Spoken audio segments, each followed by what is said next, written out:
नमस्कार, good luck tips में आप सभी का स्वागत है। आपके साथ मैं हूं मेघा कौशिक और हमारे साथ स्टूडियो में मौजूद हैं जाने माने ज्योतिषाचार्य पंडित मुकेश शास्त्री जी। पंडित जी बहुत बहुत स्वागत है। जय श्री कृष्ण, जय माता की। Very good morning to all.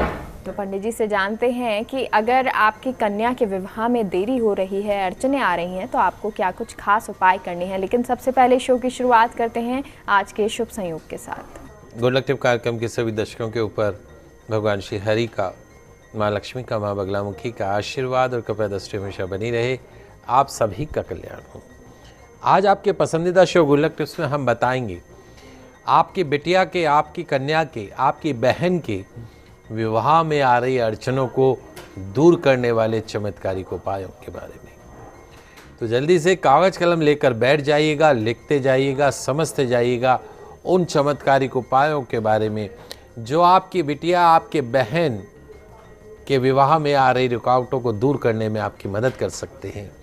इस तरह के महत्वपूर्ण उपाय, चमत्कारिक उपाय सिर्फ और सिर्फ आपके पसंदीदा news channel fast India news Rajasthan के आपके पसंदीदा शो गुड लक टिप्स में ही बताए जाते हैं। चलिए शुरुआत करते हैं आज के शुभ संयोग के साथ। दोस्तों, आज बुधवार का दिन है, दिनांक 24 फरवरी 2021। माघ मास के शुक्ल पक्ष की आज द्वादशी तिथि है। प्रदोष व्रत आज ही किया जाएगा। ध्यान रखिएगा आप सभी दर्शक, प्रदोष व्रत आज के दिन ही किया जाएगा। साथ ही आज भीष्म द्वादशी भी मनाई जाएगी। भीष्म द्वादशी के व्रत से संतान की उन्नति होती है और सौभाग्य की प्राप्ति होती है। आज के दिन भगवान श्री लक्ष्मी नारायण की मूर्ति या चित्र को स्नान करवाने के पश्चात कुमकुम, हल्दी, मेहंदी, अबीर, गुलाल, फल, पंचामृत, पंचमेवा, मिष्टान, मोली, केली के पत्ते, तिल, सुपारी, पान, दुर्वा आदि से भगवान लक्ष्मी नारायण की पूजन अर्चन करनी है। पूजन के पश्चात भीष्म द्वादशी कथा का वाचन करना है, पठन करना है और आज के दिन ब्राह्मण को भोजन भी करवाना है।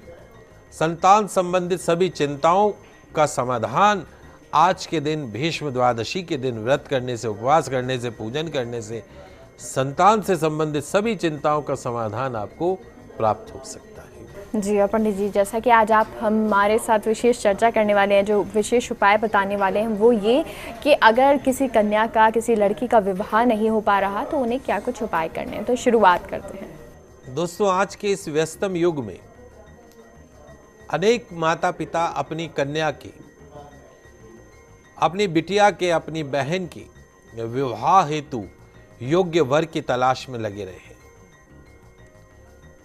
तलाश में होते भी हैं, लगे हुए भी हैं और चिंतित रहते भी हैं और चिंतित है भी सही।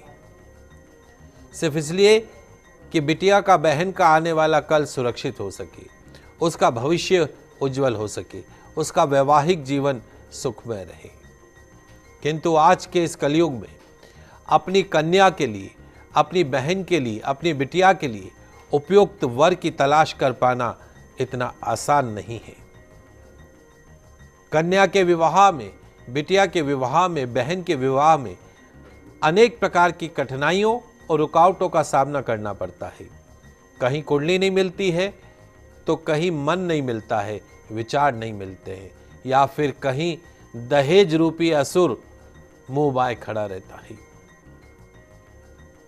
आज के इस कलयुग में अपनी बेटी को देना या किसी के घर की बेटी लाना, दोनों ही बड़े मुश्किल कार्य हो गए हैं।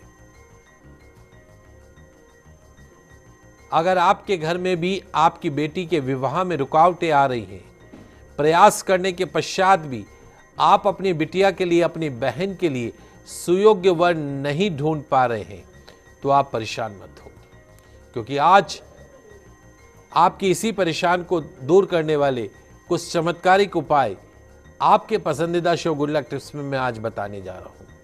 आप श्रद्धा पूर्वक इन उपायों को करें, निश्चित तौर पर आपकी बिटिया, आपकी बहन, आपकी कन्या के विवाह में आ रही तमाम रुकावटें, समस्याएं दूर हो जाएंगी और माता रानी के आशीर्वाद से सुयोग्य वर की प्राप्ति होगी। जिस किसी कन्या के विवाह में बाधा आ रही हो, उससे प्रतिदिन स्नान आदि से निवृत्त होने के पश्चात में मंगला गौरी स्तोत्र का नियमित रूप से पाठ करना चाहिए। यदि विवाह योग्य कन्या मंगला गौरी स्तोत्र का पाठ करती है तो निश्चित तौर पर उससे सुयोग्य जीवन साथी की प्राप्ति होती है। वहीं यदि आपकी बिटिया के आपके बहन के विवाह में मंगल दोष बाधक बन रहा हो तो आपको चाहिए कि 41 दिन नियमित रूप से मंगल चंद्रिका स्तोत्र का या तो स्वयं पाठ करें या किसी आचार्य से, विद्वान पंडित से मंगल चंद्रिका स्तोत्र का पाठ करवाएं। मंगल दोष से परमानेंट मुक्ति मिल जाती है। वहीं यदि लड़के की शादी में समस्या आ रही हो, आपके लड़के की, आपके बेटे का विवाह नहीं हो पा रहा हो, भाई का विवाह नहीं हो पा रहा हो, तो नित्य लक्ष्मी चालीसा का 7 बार पाठ करना है। लक्ष्मी चालीसा का 7 बार पाठ करना है। और यदि बिटिया के, कन्या के, बहन की विवाह में समस्या हो तो शिव चालीसा का 7 बार पाठ करना है। शिव चालीसा का 7 बार पाठ नियमित रूप से करना है। भगवान विष्णु के मंदिर में जाकर बेसन के लड्डू अर्पण करने हैं हर गुरुवार, और लड्डू के साथ साफे के ऊपर बांधने वाली कलंगी ये भी अर्पण करनी है। शीघ्र विवाह का एक अचूक उपाय है, गुरुवार के दिन श्रीहरि के मंदिर में जाएं, वहां पर पीले रंग के लड्डू का भोग लगाएं और कलंगी अर्पण करें। विवाह में आ रही रुकावटों को दूर करने की प्रार्थना करें। 1 किलो चने की दाल के साथ सोने का कोई आभूषण दान करें। यदि लड़के का विवाह नहीं हो रहा हो तो ब्राह्मण को दान करें, और यदि लड़की का विवाह नहीं हो रहा हो, कन्या का विवाह नहीं हो रहा हो, तो किसी कन्या को दान करें 1 किलो चने की दाल और सोने का आभूषण। गौरी शंकर रुद्राक्ष ये किसी पूजा स्थान की शॉप पे अवेलेबल हो सकता है। 2 रुद्राक्ष आपस में जुड़े हुए होते हैं जिसे गौरी शंकर रुद्राक्ष बोलते हैं। गौरी शंकर रुद्राक्ष यदि आप गले में धारण कर लेते हैं, अपने पर्स में रख लें, अपने पूजा घर में रखें, तो निश्चित तौर पर आपको बहुत जल्दी सुयोग्य जीवन साथी की प्राप्ति होगी। हमारे वो दर्शक जो विवाह सुख से वंचित हैं, लाख प्रयास करने के पश्चात में भी सुयोग्य जीवन साथी प्राप्त नहीं हो पा रहा हो, तो आज से ही घर में खरगोश पालना शुरू कर दीजिए। घर में खरगोश वो बच्चे पालें जो विवाह की कामना करते हैं। अपने हाथों से खरगोश की सेवा करें, निश्चित तौर पर बहुत जल्दी सुयोग्य जीवन साथी की प्राप्ति होगी। केले और अनार के पौधे, केले के वृक्ष के पौधे और अनार के वृक्ष के पौधे कहीं मंदिर के अंदर अगर आप उगाएं और 40 दिन तक उसकी सेवा करें, निश्चित तौर पर आपके जीवन के अंदर बहार आएगी। आपके जीवन के अंदर जीवन साथी का आगमन होगा। सुलक्षणों से युक्त सुयोग्य जीवन साथी की आपको प्राप्ति होगी। हरी घास, पालक, हरी सब्जी गौ माता को प्रतिदिन 40 दिन तक खिलाइए। 40 दिन तक रोजाना गौ माता को चारा खिलाना है, पालक खिलाना है। आपके विवाह की तमाम अड़चनें, तमाम रुकावटें दूर हो जाएंगी। तुलसी का पौधा अपने घर में रखिए। केसर मिश्रित जल से तुलसी के पौधे में अर्घ प्रदान कीजिए। ओम विष्णवे नमः, ओम शिमशिये नमः, ओम विष्णवे नमः, ओम शिमशिये नमः। इस मंत्र का जाप करते हुए तुलसी के पौधे की रोजाना 108 परिक्रमा कीजिए। आप देखेंगे कि बहुत जल्दी आपके सामने आपका सुयोग्य जीवन साथी खड़ा होगा। सारी अड़चनें, सारी रुकावटें दूर हो चुकी होंगी। आपको खुद को लगेगा कि क्या मिरेकल हो गया है मात्र तुलसी जी की परिक्रमा करने से। स्नान करते समय स्नान का जो जल है उसमें 1 चुटकी हल्दी पाउडर डाल के स्नान कीजिए।